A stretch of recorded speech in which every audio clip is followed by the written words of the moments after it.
Suf Patel. I'm a Director of Product Management at Pearson. Thank you for joining today's session. I'll be diving into the security framework behind the Pearson English Express Test. The test is really designed and made for flexibility and accessibility. However, with that comes a responsibility to ensure it's secure, fair, and trusted. So today, I'll be going through what we've done at Pearson to make sure that this test is secure, fair, and trusted. I'll be walking through the technology, the policies, the human oversight, everything that makes this possible. So again, thank you for joining us. Before I jump into the security side of things, I wanted to give a really quick recap on the previous webinars that have taken place. So for those of you that didn't attend the previous webinars, Meredith did a great one. I think it must have been a few weeks ago now, maybe 2 to 3 weeks ago, introducing the Pearson English Express test. In that, she went through the overall goal, who it's aimed at, the test structure, the items within the test. It's a really good webinar to go back to if you've not had a look. The last webinar was hosted by David Booth, and I think that was last week, where he went through how the test has been set up, how it's scored, how we measure English proficiency at Pearson. So again, that's a really interesting and slightly more technical webinar for those of you that are interested.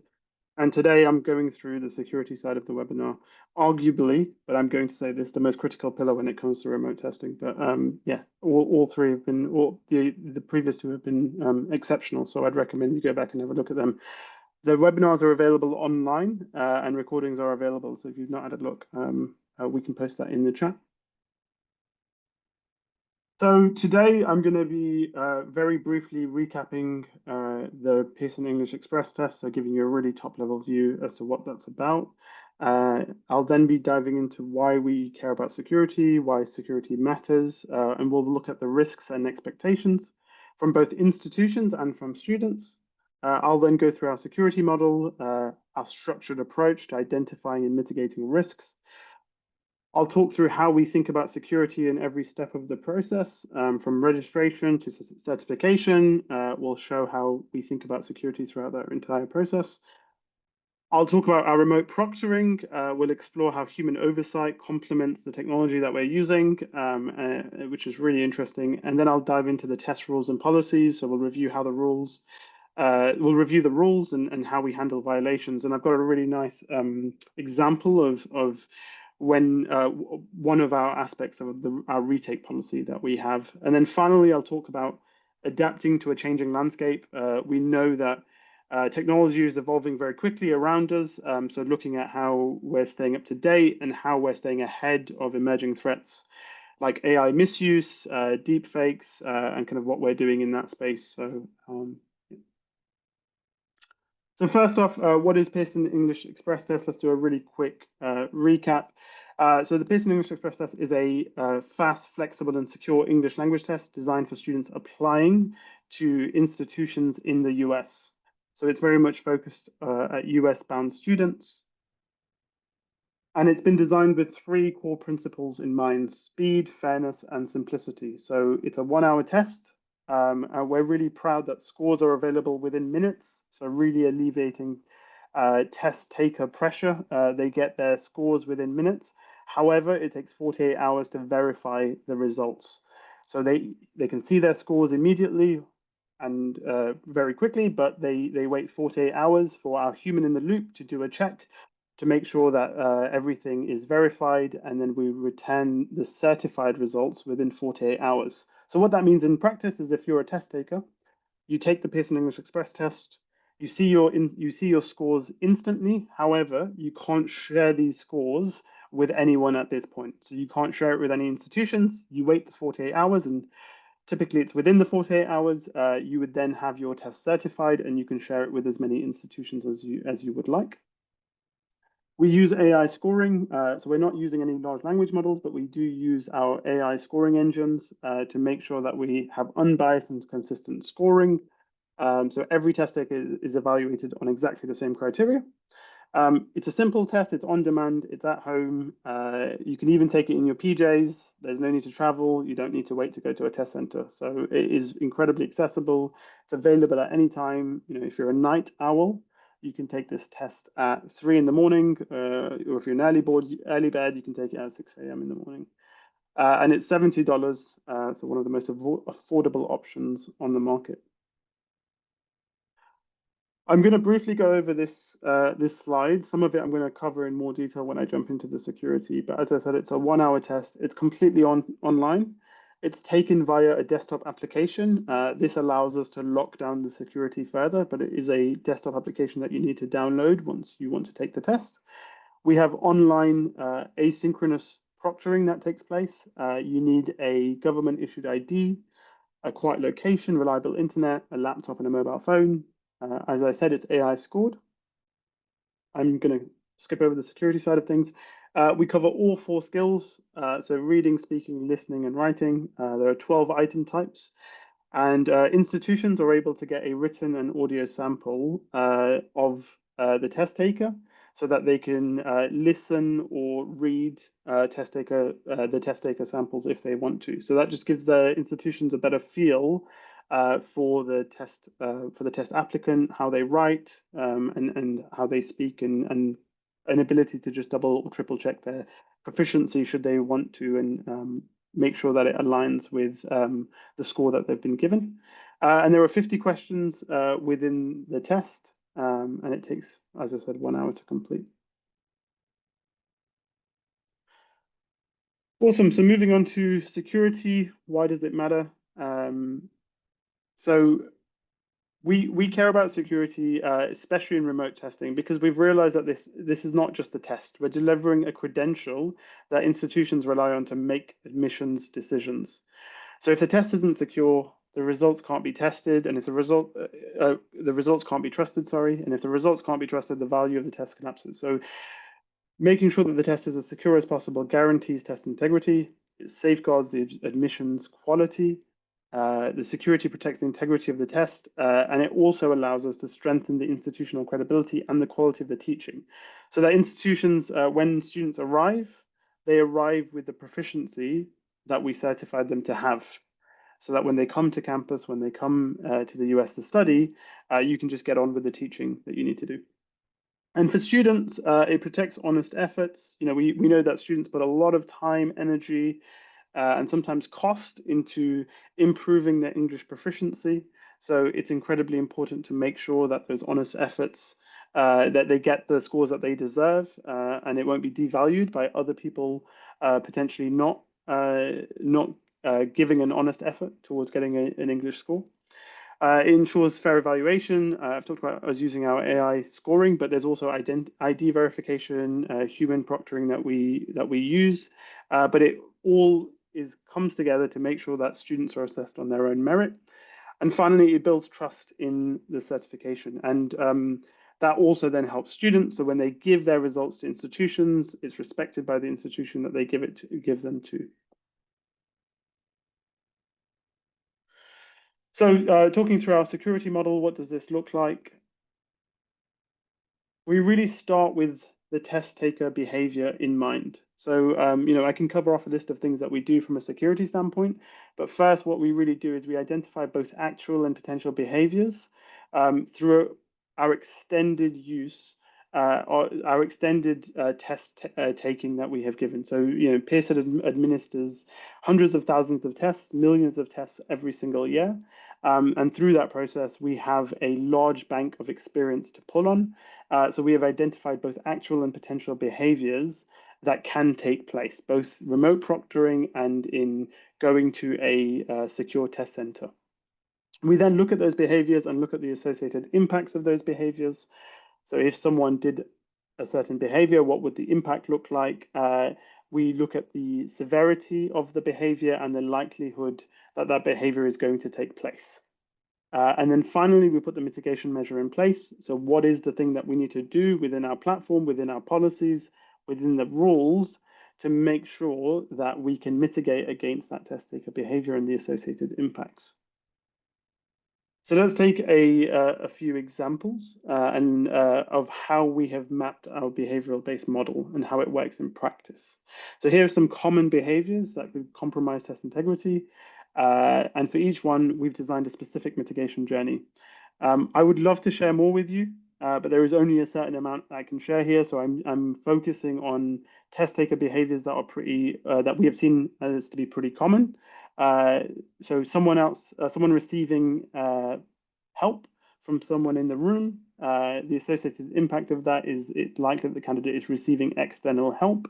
So we have looked to put a mitigation measure in place, which is introducing a second camera to enhance environment monitoring to make sure that we get a better view as to what's going on in the room. There are other mitigation measures we can put in place there that we will be considering over time.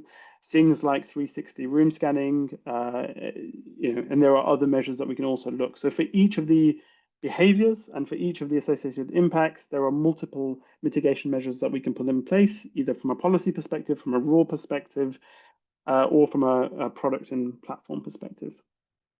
The second one is just another example is duplicating the display on an external monitor or projector. So again, what that is likely to lead to, and there are multiple associated impacts for one of these behaviors as well, but it could mean that a person is receiving help. Now that might mean help from another person, or it may mean that they've got another monitor on which is showing them certain things that they shouldn't be looking at during the test taking place. And that might be, for example, having ChatGPT open. So we have put in place hardware and software checks that lock the device down. It does not allow you to connect to an external monitor or a projector or another display. And then finally, just another example is test takers using another ID. So the impact of that is likely to be proxy testing, which is essentially someone else taking the test on your behalf. So what we have done there is put ID validation and identity cross-checks in place throughout the entirety of the test journey.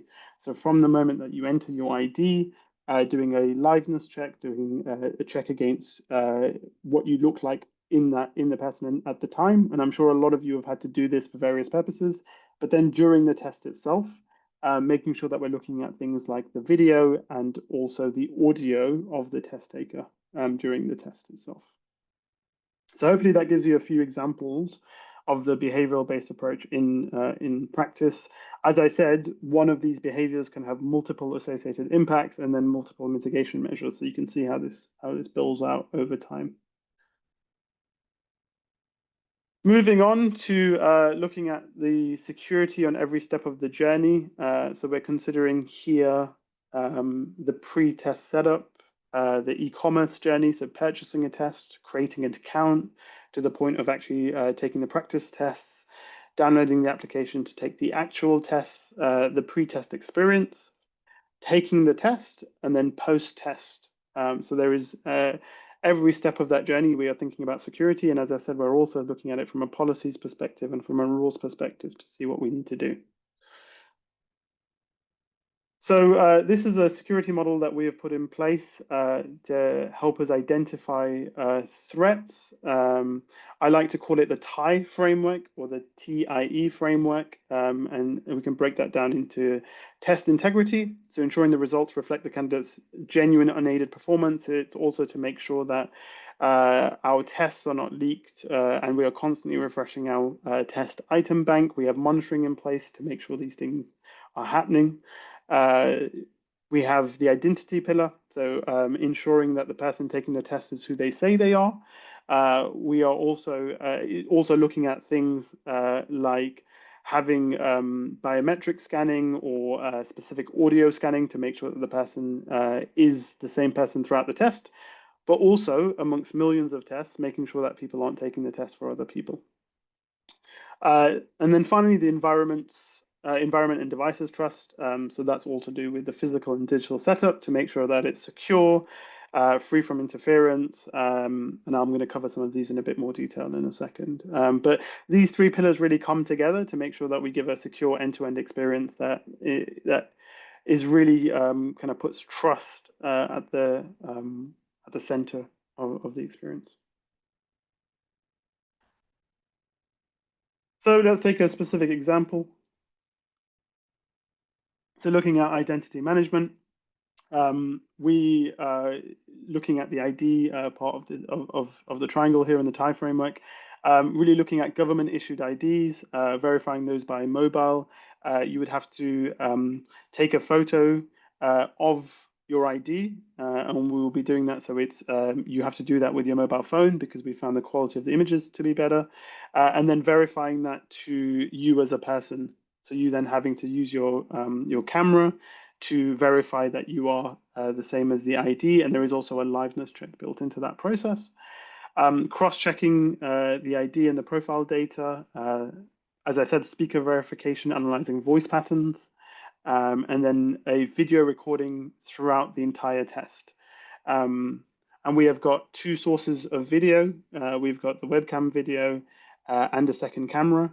And we will also have a third source of video, which will be your screen and recording your screen during the test itself.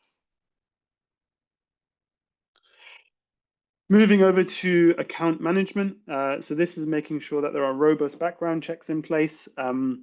So if a person is signing up for the test, are they using a same ID across multiple accounts? Have they signed up using a different account? How many tests have they taken? Have we verified their email address? All of these things can make sure that we do sufficient background checks.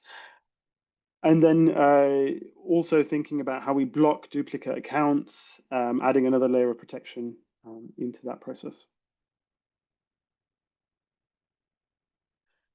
Moving on to equipment monitoring. So this is the device that you were taking the test from.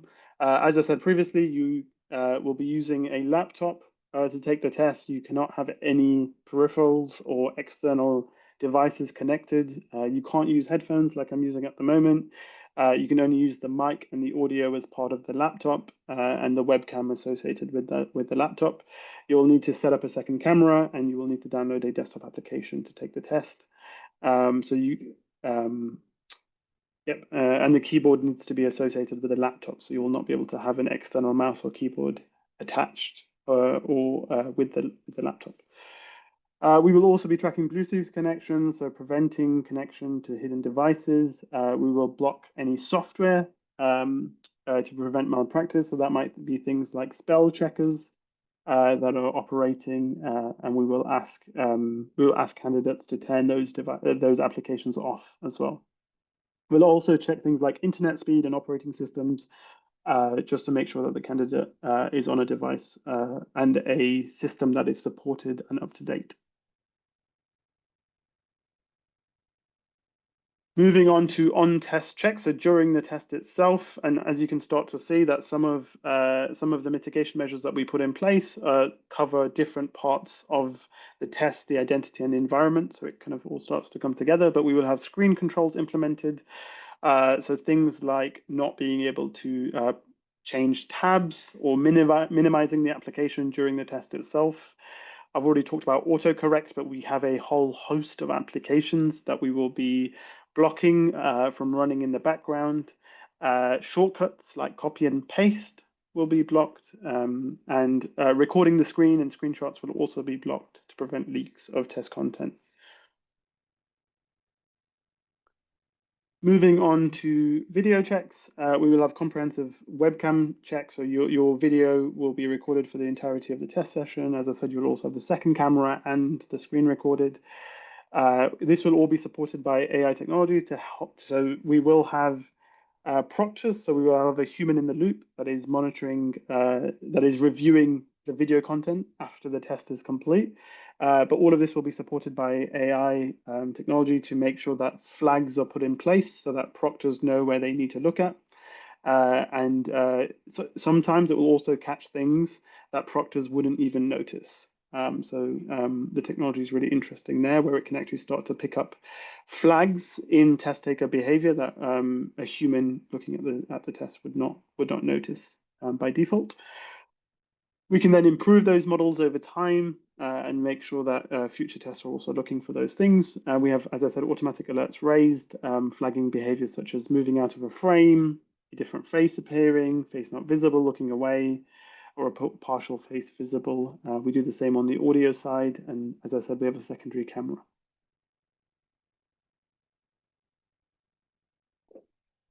We do have after test checks as well.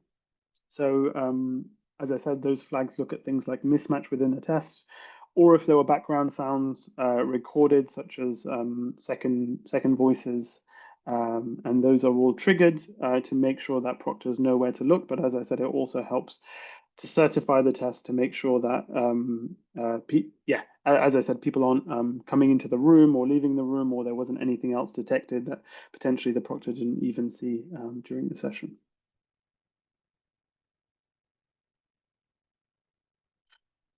And finally, moving on to our retake policy. So users cannot retake the test outside of an established window and time interval. So you'll be able to take 3 tests within 30 days. So by doing this, we're just reducing the exposure of the test content, but also making sure that people can't try to take the test multiple times within a very short window for various reasons that they may want to do that.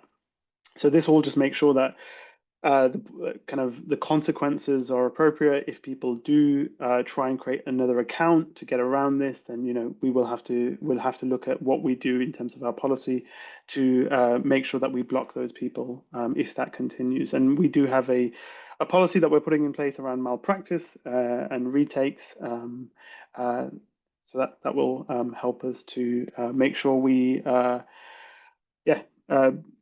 think about misuse in those scenarios. In terms of remote proctoring, this is something that we are really proud of. We do have asynchronous remote monitoring and proctoring that will take place. After the session is taken, 100% of the tests will be expert reviewed. So all of the flags will be reviewed by proctors. We will also have various portions of the tests and the whole test that is reviewed by proctors at different times. There will be an escalation process that is in place, and we will have ongoing reviews. So as I said, if there are things that are picked up by proctors or picked up by our AI models, those things will then evolve our security model on an ongoing basis.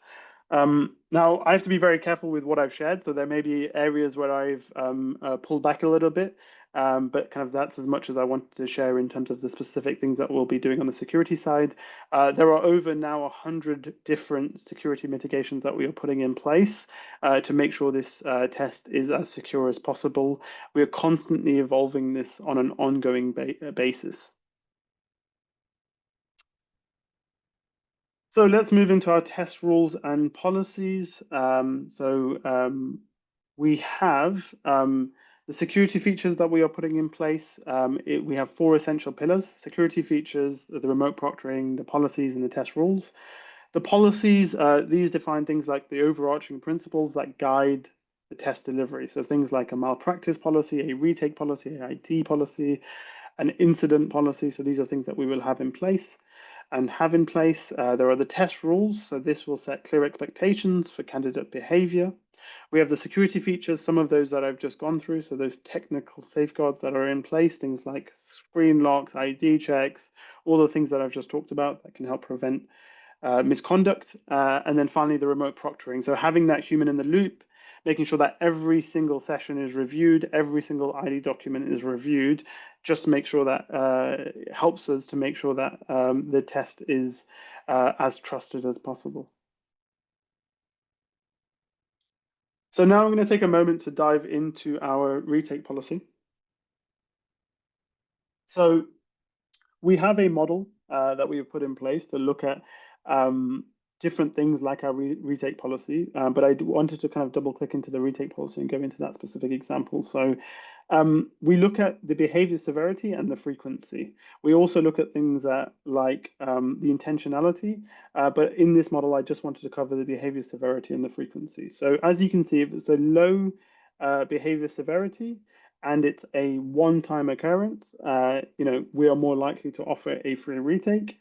However, if it's a recurring frequency, but still a low severity of behavior, but it's happened on an ongoing basis, we will ask test takers to purchase a new test. And if it keeps happening, we will block users' accounts for malpractice. However, if the behavior severity is high, even if the frequency is low, you'll see that we will block accounts for malpractice. So it kind of really does come down to the behavior severity.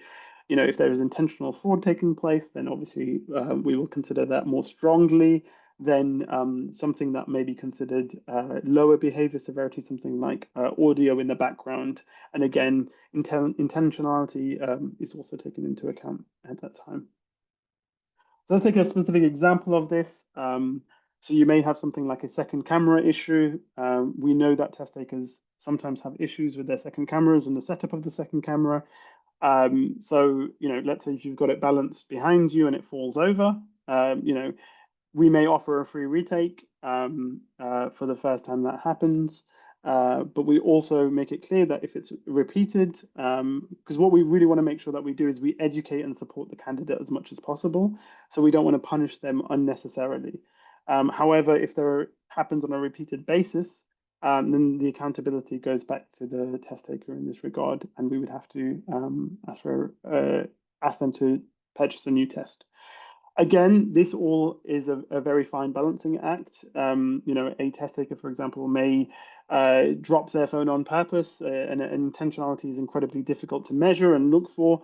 So, we want to make sure that if it's happening on a recurring frequency, we're picking that up and we are putting the right measures in place. So even if the behavior severity is low, we have to really look at each thing on an individual case by case basis, and look at all of the other areas that I've just talked about to make sure that we're making the right decision when offering a free retake in that regard. So, for example, if the person has taken the test multiple times, and then this is an occurrence, and that's obviously something that we would factor in. If they've tried to create multiple accounts, that's also something that we factor in. If they've had different behaviors that they have shown at previous times, so let's say this time it was a voice, but previously they've had a different monitor connected, or they've tried to screen record, all of these things factor into our model for when we're offering different scenarios in terms of blocking accounts or malpractice or purchasing a test or a free retake. So all of these things, we're really trying to balance fairness with accountability and security in this regard. Finally, I wanted to talk about how we're adapting to a changing landscape. So, technology is moving very, very quickly, and we want to make sure that we're adapting. We have specific processes that we have in place that are looking at how test taker behavior is changing, both in test centers and for our online delivered tests. We have millions of tests delivered through OnView, a different online platform that we have. So we have all of this data that helps us stay ahead of the curve. So we can constantly look at what is happening in both test centers and outside of test centers, because sometimes there is a leap between the two things, to put in place the right mitigation measures before any issues take place.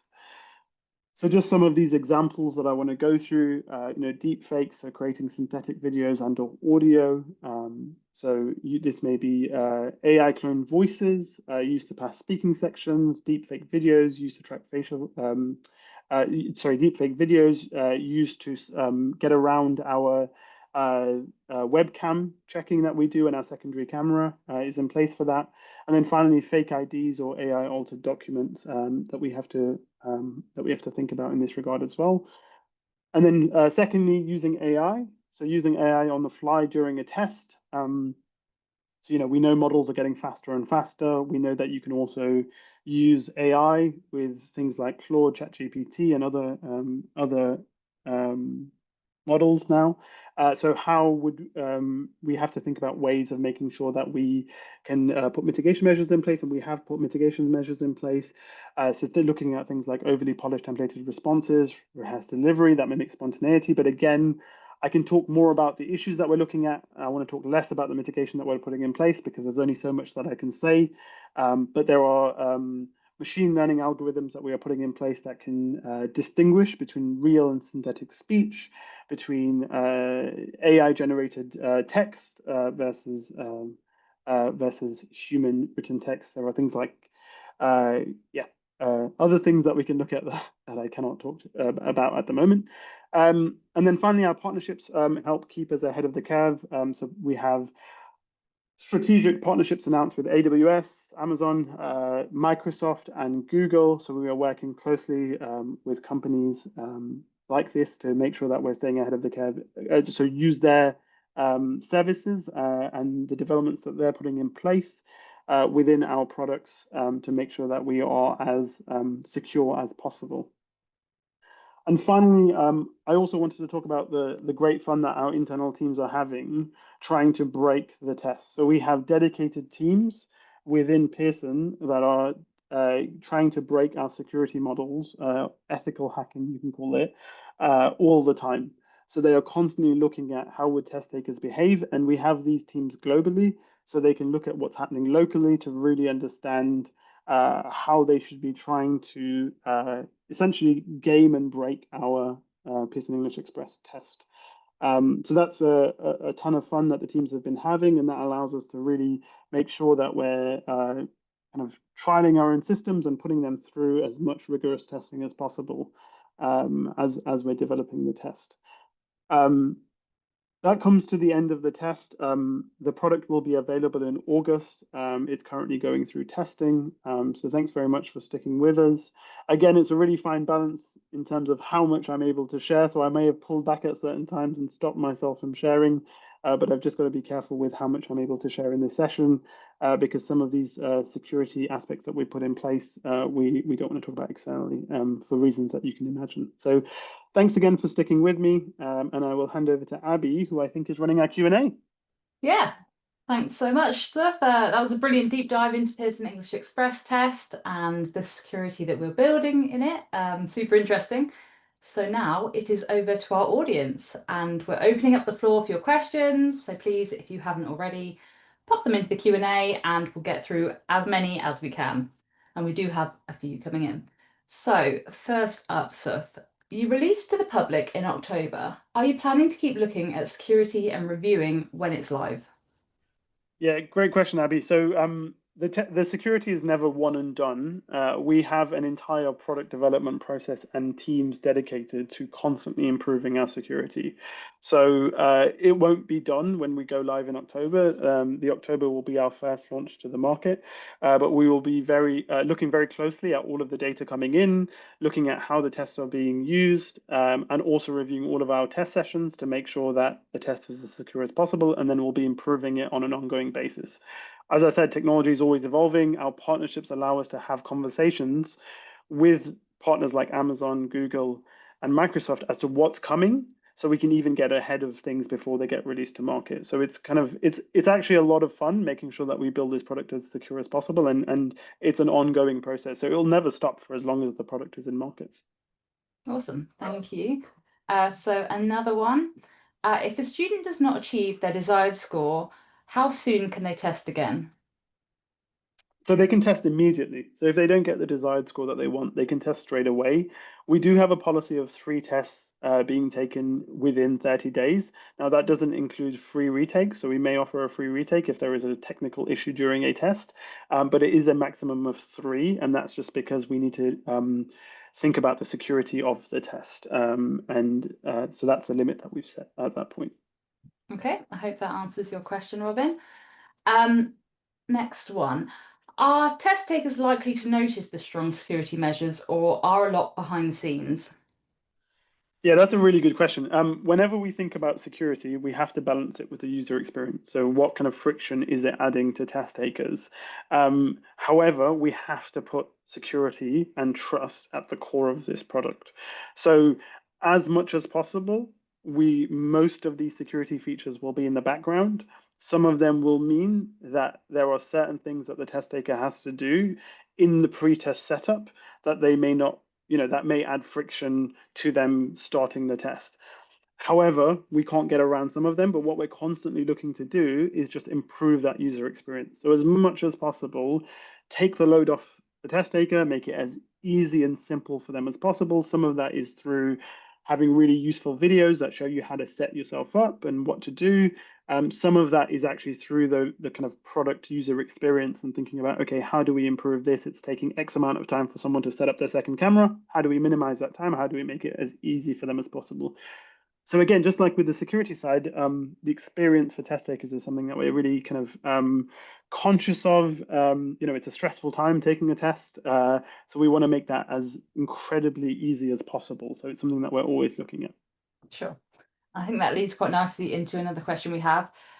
Will students be shown how to set up the second camera, as this is a pretty new concept for many people? Yes, Yeah, so through the product itself, we will show you how to set up the second camera, but we will also have videos that explain how to set this up. Cool. Another question. Is the human proctor to test a 1-to-1 ratio?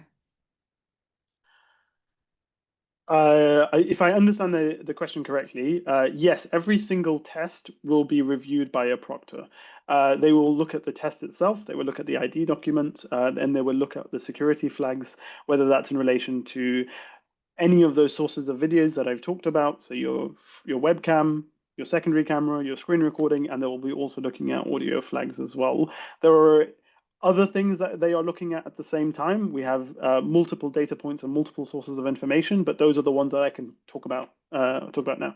Okay, so I think there's some backup information just come in. Is the proctor only looking at one test at a time? Yes. Yeah. Yes. They're looking at one test at a time. Okay, next question. How many tests can one test taker take? That's a tricky one. Before you block them from taking the test again? That's a good question. If you mean in its entirety, we don't have a block at this point. You can take 3 tests in 30 days. If you wanted to, you could keep taking 3 tests for 30 days. We do, however, have flags. And I don't want to go through all of the different flags that we have, but if you kept doing that, you would flag quite quickly in our system, and we would start to review why you're doing that. So we don't have a set limit. We know that people improve their English proficiency over a long period of time. Sometimes that can be years. You know, people want to keep taking the test until they get better, until they can actually then go and study in a university that they want to study in. So you know, again, we want to help test takers as much as possible. At the same time, we have various flags in place, both on the machine, both on the person taking the test. Yes, again, I'm going to stop there. Okay. Another one. I think you may have answered this, but if a student gets found out for trying to trick the system, what will you do? Yeah, so it's very much based on the different kind of models that I've shared. If the behavior severity is great enough, then yes, they will be blocked from taking the test again. Again, intentionality is something very difficult to measure there, so it would just be the behavior severity we're looking at.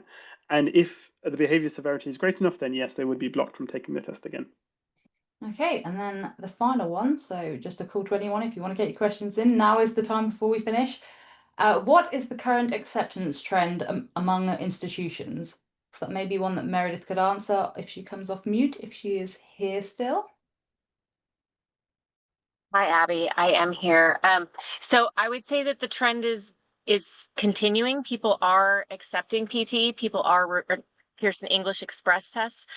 People are definitely reviewing this summer with their boards. And most of all, people are excited to take the test. We've heard nothing but positive feedback and really the want for a more academic and better experience in the at-home testing world. So yes, it's positive. Great. Okay. Well, I think that's us. I think we have all the questions covered. So I hope everyone got the answers that they would like. And that brings us to an end on our first Pearson English Express Test webinar series. So it's just a huge thanks for joining us. It has been amazing having you with us throughout the 3 sessions. We will be uploading the recording soon and sending out the link straight to your inboxes. Of course, in the meantime, if you're curious to explore the test further or want to be among the first to accept it, please do take a look at our site, fill in the form to register your interest, and we'd love to have you on board and would love to talk more to you about how we can support you as well. So thank you, Suf, thank you, Meredith, thank you, Tiago, for all your support and giving this great session. And for everyone else, have a great rest of your day. Thank you very much.